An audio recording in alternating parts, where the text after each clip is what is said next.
ओम शांति, ओम शांति, ओम शांति।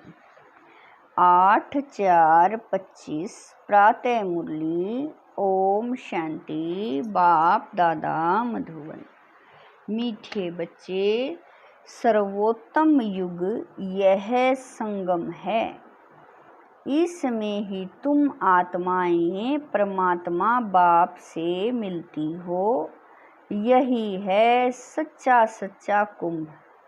प्रश्न है, कौन सा पाठ बाप ही पढ़ाते हैं, कोई मनुष्य नहीं पढ़ा सकते? उत्तर है, देही अभिमानी बनने का पाठ एक बाप ही पढ़ाते हैं। यह पाठ कोई देहधारी नहीं पढ़ा सकता। पहले पहले तुमको आत्मा का ज्ञान मिलता है। तुम जानते हो, हम आत्माएं परम धाम से लेकर, बाबा कह रहे हैं, तुम आत्माएं परम धाम से एक्टर बन पार्ट बजाने आए। अभी नाटक पूरा होता है। यह ड्रामा बना बनाया है, इसमें कोई ने बनाया नहीं, इसीलिए इसका आदि और अंत भी नहीं है। गीत है, जाग सजनिया जाग, तेरे सुख के दिन आए कि आए। ओम शांति। बच्चों ने यह गीत तो अनेक बार सुना होगा। साजन सजनियों से कहते हैं, उनको साजन कहा जाता है। जब शरीर में आते हैं, नहीं तो वह बाप है। तुम बच्चे हो, तुम सब भक्तियां हो, भगवान को याद करते हो। ब्राइड्स ब्राइड ग्रूम को याद करती हैं। सबका माशूक है ब्राइड ग्रूम। वह बैठ बच्चों को समझाते हैं, अब जागो, नया युग आता है, अर्थात नई दुनिया सतयुग, पुरानी दुनिया है कलयुग। अब बाप आए हुए हैं, तुमको स्वर्गवासी बनाते हैं। कोई मनुष्य तो कह न सके कि हम तुमको स्वर्गवासी बनाते हैं। सन्यासी तो स्वर्ग और नरक को बिल्कुल नहीं जानते। जैसे और धर्म है, वैसे सन्यासियों का भी एक और धर्म है। वह कोई आदि सनातन देवी देवता धर्म नहीं है। आदि सनातन देवी देवता धर्म की भगवान ही आकर स्थापना करते हैं। जो नरकवासी हैं, वही फिर सतयुगी स्वर्गवासी बनते हैं। अभी तुम नरकवासी नहीं हो, अभी तुम हो संगम युग पर। संगम होता है बीच का। संगम पर स्वर्गवासी बनने का तुम पुरुषार्थ करते हो, इसीलिए संगम युग की महिमा है। कुंभ का मेला भी वास्तव में यह है सर्वोत्तम। इनको ही पुरुषोत्तम कहा जाता है। तुम जानते हो, हम सब एक बाप के बच्चे हैं। ब्रदरहुड कहते हैं ना, सभी आत्माएं आपस में भाई भाई हैं। कहते हैं हिंदू चीनी भाई भाई, सब धर्म के हिसाब से तो भाई भाई हैं। यह ज्ञान तुमको अभी मिला है। बाप समझाते हैं, तुम मुझे बाप की संतान हो। बाप समझाते हैं, तुम मुझे बाप की संतान हो। अभी तुम सम्मुख सुनते हो, वह तो सिर्फ कहने मात्र कह देते हैं कि सभी आत्माओं का बाप एक है। उस एक को ही याद करते हैं। मेल व फीमेल दोनों में आत्मा है। बाबा कह रहे हैं, मेल और फीमेल दोनों में आत्मा है। इस हिसाब से भाई भाई हैं। फिर भाई बहन, फिर उसके बाद स्त्री पुरुष हो जाते हैं, तो बाप आकर बच्चों को समझाते हैं। गाया भी जाता है, आत्माएं परमात्मा अलग रही बहुकाल, सुंदर मेला लग गया जब सतगुरु मिला दलाल। ऐसे नहीं कहा जाता कि नदियों और सागर अलग रहे बहुकाल। बड़ी बड़ी नदियां तो सागर से मिली रहती हैं। यह भी बच्चे जानते हैं, नदी सागर की बच्ची है। सागर से पानी निकलता है, बादलों द्वारा फिर बरसात पड़ती है पहाड़ों पर, फिर नदियां बन जाती हैं, तो सभी हो जाते हैं सागर के बच्चे और बच्चियां। बहुतों को यह भी पता नहीं है कि पानी कहाँ से निकलता है, यह भी सिखलाया जाता है। तो अब बच्चे जानते हैं ज्ञान सागर एक ही बाप है। यह भी समझाया जाता है तुम सभी आत्माएं हो, बाप एक है। आत्मा भी निराकार है। फिर जब साकार में आते हो तो पुनर्जन्म लेते हो। बाप भी जब साकार में आए तब आकर मिले। बाप का मिलना एक बार होता है, इस समय आकर सब से मिले हैं। यह भी जानते जाएंगे कि भगवान है। गीता में श्री कृष्ण नाम डाल दिया है, परंतु श्री कृष्ण तो यहाँ आ न सके, वह कैसे गाली खाएंगे यह तुम जानते हो। श्री कृष्ण की आत्मा इस समय है। पहले पहले तुमको ज्ञान मिलता है आत्मा का। तुम आत्मा हो, अपने को शरीर समझ इतना समय चले हो। अब बाप आकर तुम देही अभिमानी बनाते हैं। साधु संत आदि कभी तुमको देही अभिमानी नहीं बनाते हैं।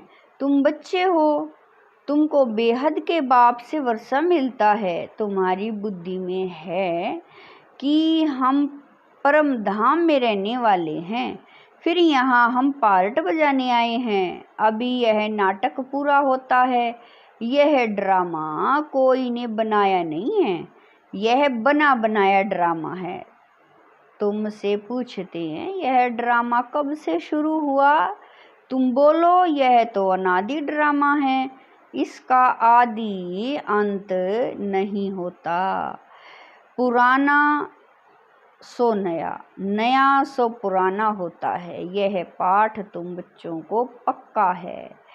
तुम जानते हो नई दुनिया कब बनती है, फिर पुरानी कब होती है, यह भी कोई कोई की बुद्धि में पूरी रीति है।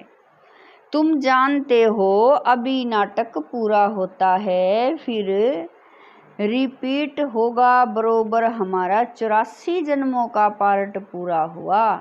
अब बाप हमको ले जाने के लिए आए हैं। बाप गाइड भी है ना। तुम सब पंडे हो, पंडे लोग यात्रियों को ले जाते हैं। वह है जिस्मानी पंडे, तुम हो रूहानी पंडे। इसीलिए तुम्हारा नाम पांडव गवर्नमेंट भी है, परंतु गुप्त। पांडव, कौरव, यादव क्या करत भये, इस समय की बात है, जब कि महाभारत लड़ाई का समय भी है। अनेक धर्म है, दुनिया भी तमो प्रधान है। वैरायटी धर्मों का झाड़ सारा पुराना हो गया है। तुम जानते हो इस झाड़ का पहला पहला फाउंडेशन है आदि सनातन देवी देवता धर्म। सतयुग में थोड़े होते फिर वृद्धि को पाते हैं। यह किसी को भी पता नहीं, तुम्हारे में भी नंबरवार हैं। स्टूडेंट में कोई अच्छा समझदार होते हैं, अच्छी धारणा करते हैं और कराने का शौक होता है। कोई तो अच्छी रीति धारण करते हैं, कोई मीडियम, कोई थर्ड, कोई फोर्थ। प्रदर्शनी में तो रिफाइन रीति समझाने वाले चाहिए। पहले बताओ कि दो बाप हैं, एक बेहद का पारलौकिक बाप, दूसरा है हद का लौकिक बाप। भारत को बेहद का वर्षा मिला। बाबा कह रहे हैं भारत को बेहद का वर्षा मिला था, भारत स्वर्ग था जो फिर नरक बना, इसको आसुरी राज्य कहा जाता है। भक्ति भी पहले पहले अव्यभिचारी होती है, एक शिव बाबा को ही याद करते हैं। बाबा कहते हैं बच्चे पुरुषोत्तम बनना है तो जो कनिष्ठ बनाने वाली बातें हैं उन्हें न सुनो, एक बाप से सुनो, अव्यभिचारी ज्ञान सुनो, और कोई से जो सुनेंगे वह है झूठ। बाप अभी तुमको सच सुनाकर पुरुषोत्तम बनाते हैं, ईविल बातें तुम सुनते सुनते कनिष्ठ बन गए हो। सोच रहा है ब्रह्मा का दिन, अंधियारा है ब्रह्मा की रात। यह सब पॉइंट्स धारण करनी है। नंबरवार तो हर बात में होती ही है। डॉक्टर कोई 10-20 हजार एक ऑपरेशन का लेते, कोई को खाने के लिए भी नहीं। बैरिस्टर भी ऐसे होते हैं। तुम भी जितना पढ़ेंगे और पढ़ाएंगे उतना ऊंच पद पाएंगे। फर्क तो है ना, दास दासियों में भी नंबरवार होते हैं। सारा मदार पढ़ाई पर है। अपने से पूछना चाहिए हम कितना पढ़ते हैं। भविष्य जन्म जन्मांतर क्या बनेंगे? जो जन्म जन्मांतर बनेंगे सो कल्प कल्पांतर बनेंगे। इसीलिए पढ़ाई पर तो पूरा अटेंशन देना चाहिए, विष पीना तो एकदम छोड़ देना चाहिए। सतयुग में तो ऐसे नहीं कहा जाएगा मूत पलीती कपड़ धोई। इस समय सब की चोली सड़ी हुई है, तमो प्रधान है ना, यह भी समझाने की बात है ना। सबसे पुराना चोला किसका है? हमारा। हम इस शरीर को बदलते नहीं हैं। आत्मा पतित बनती जाती है, शरीर भी पतित पुराना होता जाता है। शरीर बदलना होता है, आत्मा तो नहीं बदलेगी। शरीर बूढ़ा हुआ, मृत्यु हुई, यह भी ड्रामा बना हुआ है, सब का पार्ट है।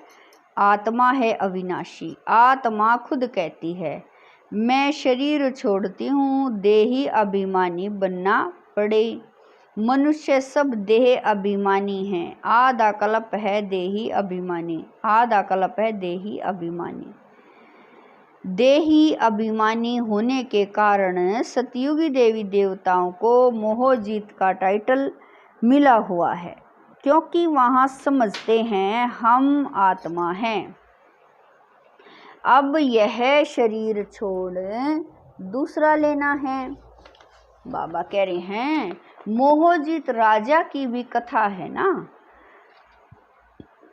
बाबा कह रहे हैं बच्चों को सारी नॉलेज बाप द्वारा मिल रही है, तुम ही चक्कर लगाकर अब फिर आए मिले हो। जो और धर्मों में कन्वर्ट हो गए हैं वह भी आकर मिलेंगे, अपना थोड़ा बहुत वर्षा ले लेंगे, धर्म ही बदल गया ना। पता नहीं कितना समय उस धर्म में रहे हैं, 2-3 जन्म ले सकते हैं। कोई को हिंदू से मुसलमान बना दिया तो उस धर्म में आता रहेगा, फिर यहाँ आता है। यह भी है डिटेल की बातें बाप कहते हैं। इतनी बातें याद न कर सको, अच्छा अपने को बाप का बच्चा तो समझो। अच्छे अच्छे बच्चे भी भूल जाते हैं, बाप को याद नहीं करते हैं, माया इसमें बुलाती है। तुम भी पहले माया के मुरीद थे ना, अब शरीर के बनते हो। वह ड्रामा में पार्ट है। अपने को आत्मा समझ बाप को याद करना। जब तुम आत्मा पहले पहले शरीर में आई थी तो पवित्र थी, फिर पुनर्जन्म लेते लेते पतित बनी हो। अब फिर बाप कहते हैं नष्ट मोहा बनो, इस शरीर में भी मोह न रखो। अभी तुम बच्चों को इस पुरानी दुनिया से बेहद का वैराग्य आता है, क्योंकि इस दुनिया में सब एक दो को दुख देने वाले हैं। इसीलिए इस पुरानी दुनिया को भी भूल जाओ। हम अशरीरी आए थे, फिर अब अशरीरी होकर वापस जाना है। अब यह दुनिया ही खत्म होनी है। तमो प्रधान से सतो प्रधान बनने लिए बाप कहते हैं माँ में कम याद करो। श्री कृष्ण तो कह न सके कि माँ में कम याद करो। श्री कृष्ण तो सतयुग में होता है। बाप कहते हैं मुझे तुम पतित पावन भी कहते हो, तो अब मुझे याद करो। मैं यह युक्ति बताता हूँ, पावन बनने की कल्प कल्प की युक्ति बताता हूँ। जब पुरानी दुनिया होती है तो भगवान को आना पड़ता है। मनुष्यों ने ड्रामा की आयु लंबी चौड़ी कर दी है तो मनुष्य बिल्कुल ही भूल गए हैं। अब तुम जानते हो यह संगम युग है, यह है पुरुषोत्तम बनने का युग। मनुष्य तो बिल्कुल ही घोर अंधियारे में पड़े हैं। इस समय है सब तमो प्रधान से सतो प्रधान बनते हो। तुमने ही सबसे जास्ती भक्ति की है। अब भक्ति मार्ग खत्म होता है। भक्ति है मृत्यु लोक में, फिर आएगा अमर लोक। तुम इस समय ज्ञान लेते हो, फिर भक्ति का नाम निशान नहीं रहेगा। हे भगवान, हे राम, यह सब भक्ति के अक्षर हैं। इसमें कोई आवाज नहीं करना है। बाप ज्ञान का सागर है, आवाज थोड़े ही करते हैं, उनको कहा ही जाता है सुख शांति का सागर। तो सुनाने लिए भी उनको शरीर चाहिए ना। भगवान की भाषा क्या है यह कोई जानते नहीं। ऐसे तो नहीं बाबा, सब भाषाओं में बोलेंगे नहीं, उनकी भाषा है ही हिंदी। बाबा एक ही भाषा में समझाते हैं, फिर ट्रांसलेट कर तुम समझाते हो। फॉरेनर्स आदि जो भी मिले उनको बाप का परिचय देना। बाप आदि सनातन देवी देवता धर्म की स्थापना कर रहे हैं। त्रिमूर्ति पर समझाना चाहिए। प्रजापिता ब्रह्मा के कितने ब्रह्मा कुमार कुमारियां हैं। कोई भी आए तो पहले उनसे पूछो किसके पास आए हो। बॉर्डर तो लगा पड़ा है। प्रजापिता वह तो रचने वाला हो गया, परंतु उनको भगवान नहीं कह सकते। भगवान निराकार को ही कहा जाता है। यह ब्रह्मा कुमार कुमारियां ब्रह्मा की संतान हैं। तुम यहाँ किस लिए आए हो? हमारे बाप से तुम्हारा क्या काम? बाप से बच्चों का ही काम होगा ना।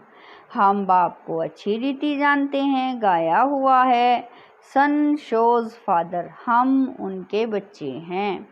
अच्छा, मीठे मीठे शकील दे बच्चों प्रति माता पिता बाप दादा का याद प्यार और गुड मॉर्निंग।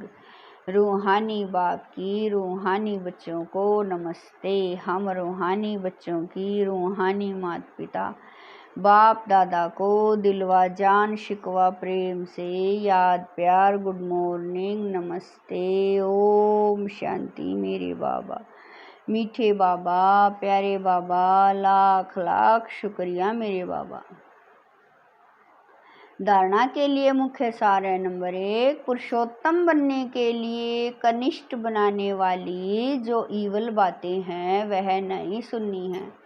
एक बाप से ही अव्यभिचारी ज्ञान सुनना है। नंबर 2, नष्ट मोहा बनने के लिए देही अभिमानी बनने का पूरा पुरुषार्थ करना है।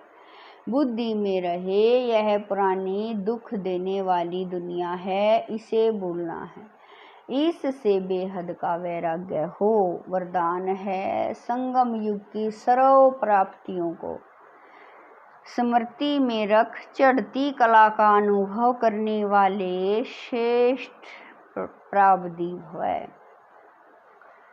संगम युग की सर्व प्राप्तियों को स्मृति में रख चढ़ती कला का अनुभव करने वाले श्रेष्ठ प्रालब्धि भव। परमात्म मिलन व परमात्म ज्ञान की विशेषता है अविनाशी प्राप्तियां होना। ऐसे नहीं कि संगम युग पुरुषार्थी जीवन है और सतयुगी प्रालब्धि जीवन है। संगम युग की विशेषता है एक कदम उठाओ और 1000 कदम प्रारब्ध में पाओ। तो सिर्फ पुरुषार्थी नहीं लेकिन श्रेष्ठ प्रालब्धि है। इस स्वरूप को सदा सामने रखो। प्रालब्ध को लेकर सहज ही चढ़ती कला का अनुभव करेंगे। पाना था सो पा लिया, यह गीत गाओ तो गुटके और जुटके खाने से बच जाएंगे। स्लोगन है ब्राह्मणों का श्वास हिम्मत है, जिससे से कठिन कार्य भी आसान हो जाता है। स्लोगन है ब्राह्मणों का श्वास हिम्मत है, जिससे कठिन कार्य भी आसान हो जाता है। अव्यक्त इशारे कंबाइंड रूप की स्मृति से सदा विजयी बनो। जैसे ब्रह्मा बाप को देखा कि बाप के साथ स्वयं को सदा कंबाइंड रूप में अनुभव किया और कराया। इस कंबाइंड स्वरूप को कोई अलग कर नहीं सकता।